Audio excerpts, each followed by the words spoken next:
I call upon you in this day of trouble.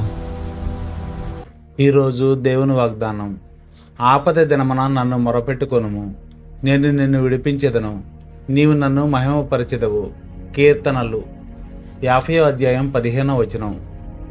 ప్రియ సహోదరి సహోదరులారా, ఈ వాక్యములో దేవుడు మనకు 3 గొప్ప హామీలు ఇస్తున్నాడు. 1, మనం కష్టాల్లో ఉన్నప్పుడు మొదట చేయవలసినది దేవుని ఆశ్రయించడం.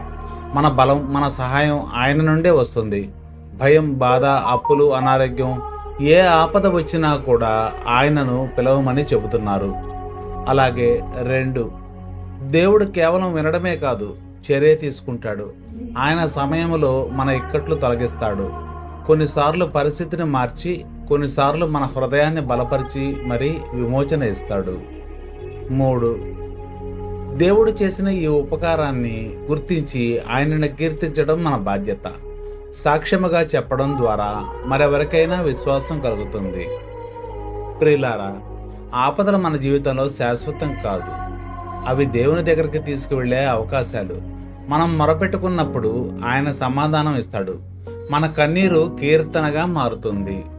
ప్రార్థన. పరలోకమున్నందు మా తండ్రి, ప్రభువా, ఆపద సమయంలో నేను నీ వద్దకు రావాలని నన్ను నేర్పించుము. నా ఇక్కట్లను తొలగించి నీ నామాన్ని మహిమపరిచే జీవితం ఇవ్వుము. ఆమెన్.